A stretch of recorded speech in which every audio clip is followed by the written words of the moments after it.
Pemirsa, terima kasih Anda masih bersama kami di live event pengibaran Sang Merah Putih.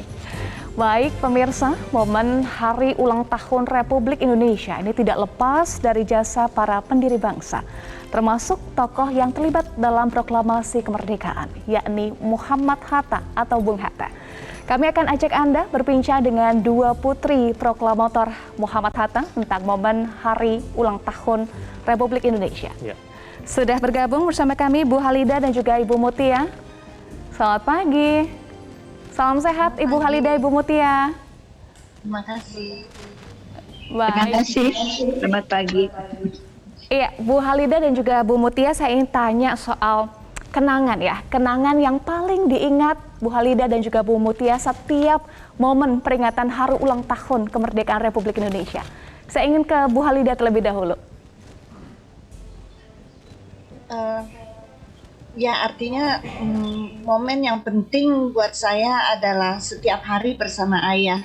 Jadi saya termasuk anak yang beruntung, jadi selama 24 tahun saya tinggal di bawah satu atap dengan ayah dan ibu di dalam satu rumah. Jadi tidak hanya 17 Agustus, tetapi momen setiap hari. Tentu 17 Agustus ada masa di mana kami hanya menonton dari TV, tetapi ada juga saat di mana kami di rumah lalu melihat ayah dan ibu ada di layar TV. Dan itu senang, dan di rumah kami selalu berkumpul bersama, dan pada hari itu biasanya ada seorang dokter, teman lama, Dr. Hasnil. Baik. Kalau Bu Mutia, apa Bu yang paling diingat dalam momen Hari Ulang Tahun Kemerdekaan Republik Indonesia? Ya, Halida sudah selesai? Bu Halida sudah silakan. Selesai? Iya, silakan Bu Mutia. Sudah, connectionnya unstable ya saya. Baik, saya bisa mulai ya. Jadi yang saya ingat kalau kita merayakan Hari Proklamasi Kemerdekaan adalah bahwa kami untuk beberapa waktu sejak saya masih kecil itu kami ke istana dan ikut dalam upacara, hadir di istana dalam upacara. Bahkan saya pernah menjadi paskibraka paling kecil bersama Ibu Megawati yang terpaut hanya 2 bulan usianya dari saya. Jadi kami berada di samping ayah masing-masing, dan kemudian ikut saya memegang baki berisi tutup bendera box kotak bendera pusaka, dan Ibu Megawati memegang kunci dari kotak itu. Nah, kenangan ini selalu teringat kembali karena saya pernah menjadi bersama dengan Ibu Mega paskibraka yang paling kecil di samping orang tua sendiri. Nah, tapi saya selalu berada di sana dalam setiap upacara. Dulu Bung Hatta hadir, kemudian saya mengantar ibu saya, dan kami tentu mengingat bahwa bersyukur bahwa Indonesia merdeka dan bangga bahwa Indonesia merdeka itu ada peranan Bung Hatta sebagai proklamator. Tetapi ya bersyukur. Nah, jadi itu yang sakralnya. Jadi bagi kami. Iya, jadi momen upacara ya, menjadi paskibra yang paling muda saat itu. Nah, kemudian apa biasanya pesan yang disampaikan almarhum Bung Hatta terhadap Bu Mutia, Bu? Ya, kalau pesan tidak langsung hari itu ya, tapi kita bersyukur kita sudah merdeka, tapi kita juga harus bekerja keras untuk mempersatukan bangsa ini, membuat Indonesia dirawat dengan baik gitu. Jadi itu dibicarakan sepanjang tahun ya, selalu bahwa Indonesia itu harus dirawat. Intinya begitu ya, prinsipnya demikian. Ya, Indonesia jadi harus kita dirawat. Masukkan itu masukkan di dalam diskusi-diskusi yang intinya kita harus merawat Indonesia. Artinya bangsa kita maupun kami sendiri dalam pekerjaan masing-masing harus berpikir tentang tujuan membangun Indonesia. Baik, jadi tujuan membangun Indonesia. Kalau Bu Halida, apa Bu pesan yang paling diingat dari Bung Hatta terhadap Ibu? Ya, dalam hidup sebagai insan, ya sebagai pribadi, ya harus melihat kepada lingkungan. Jadi sebagai orang Indonesia harus bisa membawa diri. Tetapi tentu itu bukan suatu lecture, bukan suatu kuliah yang ayah berikan, tetapi dalam konteks. Jadi kalau kami satu keluarga berjalan-jalan, jadi pengalaman saya yang mengesankan, pertama kali diajak naik kapal terbang oleh ayah, kami satu keluarga, dan pergi ke Pulau Belitung. Dan saya umur 5 tahun dan belum sekolah saat itu, 6 bulan kemudian saya sekolah. Tapi dengan ayah berendam di laut, di tepi laut, dan kami melihat taman laut yang indah dengan gorgel ya. Itu satu hal yang sangat mengesankan sebagai anak kecil. Dan di situ ayah menceritakan indahnya alam, dan tidak usah diceritakan, kami sama-sama melihat indahnya alam. Kemudian di dalam perjalanan hidup juga pergi ke tempat-tempat di mana ucapan-ucapan ayah dan ibu memberikan rasa bahwa kita harus menjaga alam kita dan juga menjaga Indonesia, yang terutama menjaga martabat Indonesia, dan kita harus bersikap ada dalam kepantasan supaya Indonesia selalu kelihatan berwibawa, dan juga bukan kelihatan berwibawa tetapi memang Indonesia berwibawa. Maka setiap orang ada tugasnya. Jadi kalau sekolah ya juga harus bisa yang baik sekolahnya. Demikian. Baik. Apakah suara saya terdengar? Ini karena Iya, virtual. terdengar, Ibu. Ya, itu adalah pesan-pesan Bung Hatta kepada anak-anaknya. Nah, Bung Hatta kan menjadi salah satu tokoh sentral dalam perjalanan kemerdekaan Republik Indonesia. Apa saja cerita menarik dari figur Bung Hatta yang mungkin kita belum tahu, yang juga menjadi teladan bagi negeri ini? Pertanyaannya kepada siapa? Silakan Bu Halida. Penting karena ini 17 Agustus ya. Penting kita melihat kembali kepada sejarah sekitar proklamasi. Ayah menulis buku tentang saat-saat atau sequence ketika sekitar proklamasi, karena setelah peristiwa itu berlalu beberapa tahun, ada tulisan-tulisan yang membuat banyak versi.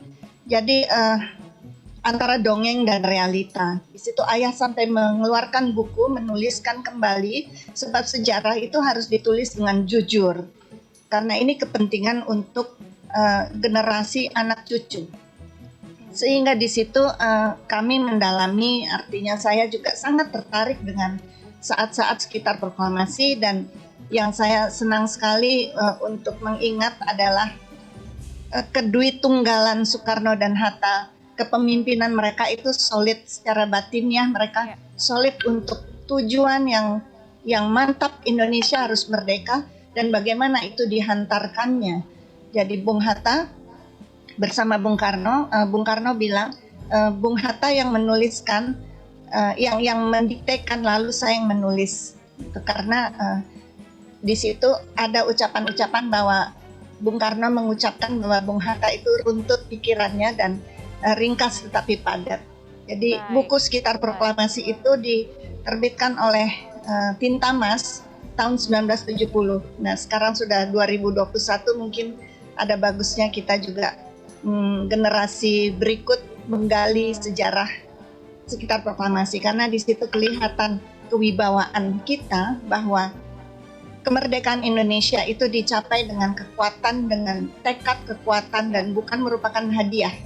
Karena saat seperti itu Perang Dunia Kedua telah menyatakan bahwa ada yang kalah perang, lalu dikatakan bahwa Indonesia adalah negara boneka Jepang. Tetapi saat-saat sekitar proklamasi itu menunjukkan bahwa Indonesia mempunyai kekuatan sendiri ketika Jepang menguasai seluruh wilayah, boleh dikatakan seluruh wilayah Asia Tenggara. Indonesia tentu harus mempunyai kiat-kiatnya sendiri bagaimana bertahan di dalam tekanan. Dan Indonesia telah lulus ujian, dan kita mempunyai kepemimpinan yang bagus sekali. Soekarno dan Hatta menyatu dalam hati, strategi, sikap, dan keberanian. Karena ketika mau ditandatangani itu teks proklamasi, semua yang hadir di situ sekitar 20-an orang, tetapi mereka mengatakan tidaklah cukup Bung Karno dan Bung Hatta saja mewakili kita semua rakyat Indonesia. Karena apa? Suasana ketika itu masih sangat genting. Jadi diumumkan proklamasi oleh pihak Indonesia, tetapi pihak sekutu atau pihak tentara yang masih di sana seperti tentara Jepang, komando-komandonya masih ada, itu bisa saja terjadi sesuatu yang membahayakan atas diri rakyat Indonesia atau pemimpin Indonesia. Di sini sikap heroik itu mudah-mudahan generasi berikut dapat mencari tahu, karena sekarang ada banyak sarana untuk belajar sejarah. Demikian keterangan saya. Ya, banyak sekali keteladanan dari sosok atau figur Bung Hatta. Mungkin Mas Adi ingin bertanya kepada Bu Halida atau Bu Mutia? Belum. Belum ada ya.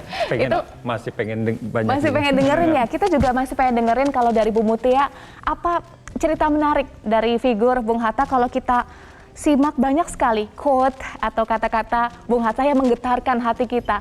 Apa figur atau cerita menarik dari figur Bung Hatta yang bisa menjadi teladan bagi negeri ini, Bu Mutia? Ya, jadi begini, Bung Hatta itu pertama pribadinya ya, beliau itu ibaratnya sama kata dan perbuatan.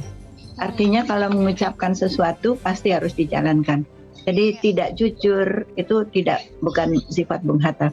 Bung Hatta selalu mengutamakan kejujuran dan tidak korupsi, ya, dan mengetahui tugasnya dalam dinas dan tugas di luar dinas itu tidak boleh disatukan, ya. Jadi sama kata dan perbuatan, dan janji kepada rakyat itu harus ditepati. Nah, jadi di sini Bung Hatta juga melihat tugas pemimpin itu adalah membuat bangsa dan negara itu maju. Tentu pemimpin itu kepada rakyat, ya. Jadi rakyatnya berjaya dan berdaya, manusia yang berdaya gitu.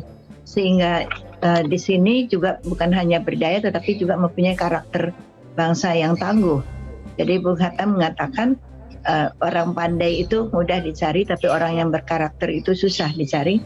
Makanya pendidikan karakter itu harusnya dimulai dari kecil.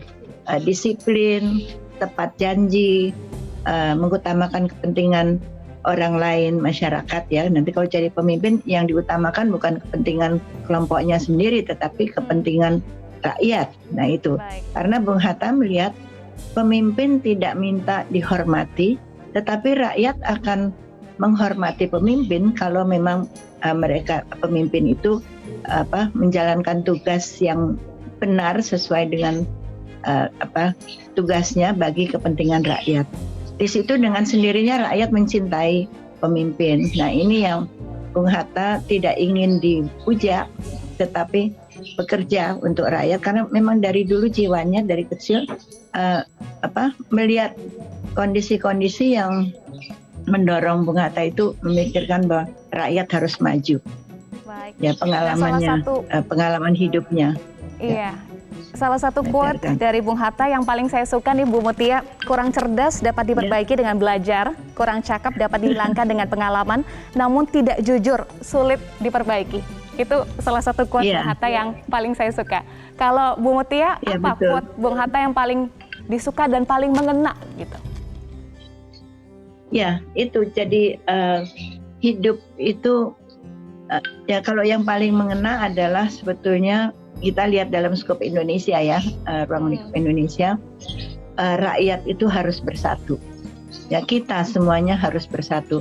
Nah, satu lagi barangkali, waktu tahun 1948, Bung Hatta memimpin kabinet dan memanggil Menteri PU, Insinyur Lauh waktu itu. Beliau mengatakan, saudara tahu apa yang saya inginkan? Tidak, Bung, gitu. Ya, saya ingin Anda, bukan Anda dulu istilahnya, saudara memimpin, maksudnya merangkai Indonesia. Ya. Merangkai Indonesia itu apa?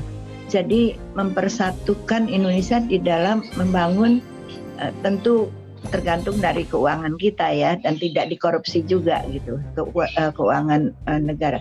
Jadi membangun dermaga-dermaga, pelabuhan, jalan dan sebagainya, kunci-kunci sehingga Indonesia ini menjadi terkoneksi satu sama lain. Jadi tidak ada daerah yang terpencil, ketinggalan, rakyatnya bodoh dan sebagainya, tetap karena tidak ada fasilitas dan sebagainya. Lalu yang di daerah lain jauh lebih maju. Seperti itu bukan prinsip Bung Hatta. Jadi baru merdeka itu beliau sudah terpikirkan untuk ke depan nanti. Nah sekarang ini kita kan ada berpikir tentang interkonektivitasnya dari satu daerah ke daerah lain. Nah itu beliau sudah pikirkan dari awal. Jadi Indonesia harus terhubung satu sama lain. Ya tentu tidak bisa dalam sekejap, tapi itu prinsip. Kemudian anak Indonesia harus membangun negerinya dan rakyat diberdayakan, artinya apa yang dimiliki oleh rakyat, tanah misalnya ditanami karet, ditanami kelapa. Kalau kita pergi terbang ke Manado dari Jakarta itu pas lihat sejauh mata memandang itu berapa banyak lah jutaan pohon kelapa ya, itu milik rakyat. Jangan sampai tidak masuk dalam sistem ekonomi nasional, perekonomian nasional, karena Bung Hatta itu lah arsitek dari pasal 33 Undang-Undang Dasar 1945 yang bicara tentang perekonomian nasional. Jadi rakyat harus berdaya, dimajukan dan harus produktif, dan aset-aset mereka masuk di dalam sistem pengelolaan sistem ekonomi negara. Jadi selalu berpikir tentang kemajuan rakyat dan persatuan bangsa. Dan kita punya wilayah sekarang 5 juta kilometer persegi, dan kita negara kepulauan. Kalau kita tidak bersatu, bagaimana coba? Kita harus menjaga dan merawat negara ini, apalagi anak-anak muda sekarang. Baik, itu dia pesannya ya, menjaga Indonesia dan juga pesan persatuan itu pesan dari Bung Hatta yang terus harus kita jaga. Terima kasih Bu Mutia, Bu Halida sudah bergabung bersama kami di live event. Salam sehat untuk Bu Mutia dan juga Ibu Halida. Salam sehat juga.